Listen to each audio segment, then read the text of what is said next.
নমস্কার বন্ধুরা, আজকে আমি একটা রেসিপি নিয়ে এসেছি। সেটা হচ্ছে কম তেলে কীভাবে সুস্বাদু মাছের রেসিপি তৈরি করা যায়, সেটাই তোমাদের কাছে আজকে শেয়ার করব।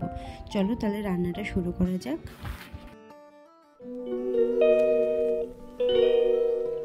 তো প্রথমেই দেখো, আমি কয়েক পিস রুই মাছ নিয়ে নিয়েছি। তো আমার কাছে যেগুলো অ্যাভেলেবেল ছিল সেগুলো দিয়েই তোমাদের কাছে আজকে শেয়ার করব। আর এখানে দেখো টমেটো নিয়েছি 1.5টা মতো, এখানে আদা কুচি, পেঁয়াজ আর অল্প 3-4টে মতো রসুন কুচি। আর এখানে প্রথমে আমি মাছগুলোকে নুন হলুদ দিয়ে ভালো করে মাখিয়ে তারপরে আমি লাল লাল করে ভেজে নেব।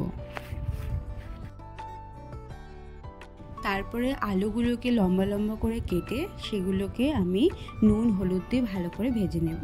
আর এইদিকে দেখো রয়েছে পেঁয়াজ কুচি, টমেটো আর একটু পেঁয়াজ কুচি নিয়েছি। এখানে মতো আমি 2টো মতো পেঁয়াজ নিয়েছি।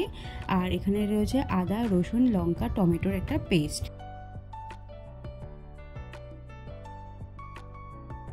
আলুগুলোকে এমন ঢাকা দিয়ে ভাজতে হবে যাতে আলুগুলো প্রায় 80%ই সিদ্ধ হয়ে যাবে। 1.5টা মতো পেঁয়াজকে দেখো আমি একদম পেস্ট করিনি। আর প্রথমে আমি দেখো কড়াই নিয়ে নিয়েছি, আর কড়াইতে আমি সর্ষে তেল দিয়ে নিয়েছি।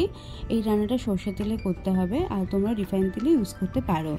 আর সর্ষে তেলের মধ্যে আমি জিরে ফোড়ন দিয়েছি, তেজপাতা দিয়েছি একটা, আর লবঙ্গ দারচিনি আর এলাচ দিয়ে সেটাকে আমি ফোড়ন দিয়ে ভালো করে একটু ভেজে নিয়েছি। তারপরে আমার দুটো যেহেতু পেঁয়াজ নিয়েছি, তার হাফ পেঁয়াজটা আমি দেখো কুচি কুচি করে কেটে নিয়েছি, সেটা আমি একটু ভালো করে ভেজে নেব। আমার একটু লাল লাল করে ভাজা হয়ে গেলে এরপরে বাকি যে পেঁয়াজগুলো রয়েছে সেগুলোও ভালো করে দিয়ে আমি ভালো করে ভেজে নেব। এই পেঁয়াজটা দেখো পুরো একদম পেস্ট না, এরকমভাবে করতে হবে যাতে পুরো পেস্ট না হয়ে যায়। তো ভালো করে পেঁয়াজগুলোকে ভাজা হয়ে গেলে আমি এইখানে টমেটো যে কুচি ছিল সেই টমেটো কুচিটাও দিয়ে দেবো।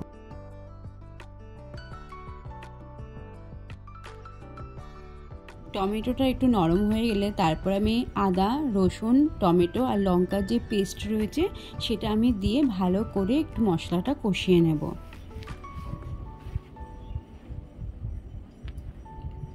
লো মিডিয়াম আঁচ রেখে আমি এই মশলাটা কষিয়ে নিচ্ছি। দেখো মশলাটা আমার অনেকটা কষিয়ে গেছে, তেলটাও ছেড়ে দিয়েছে।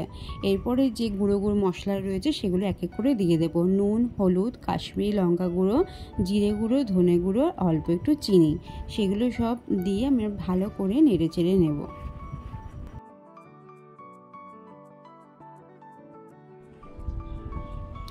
খুবই কম তেল আর উপকরণ দিয়ে কীভাবে সুস্বাদু মাছের রেসিপি তৈরি করা যায় তোমাদের কাছে আজকে সেটাই শেয়ার করছি।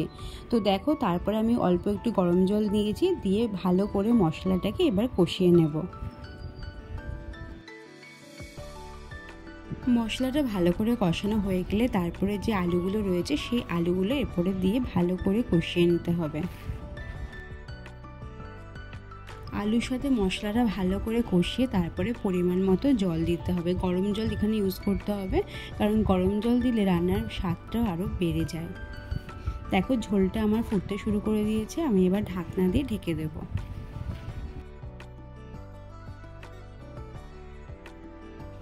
3-4 মিনিট ভালো করে ঝোলটা ফুটিয়ে তারপরে আমি এক এক করে মাছগুলো দিয়ে দেবো।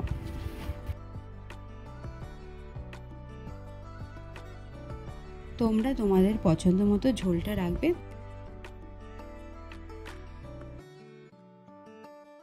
মাছগুলো দিয়ে আমি এবার 2-3 মিনিট ভালো করে একটু ফুটিয়ে নেব লো মিডিয়াম আঁচ দিয়ে।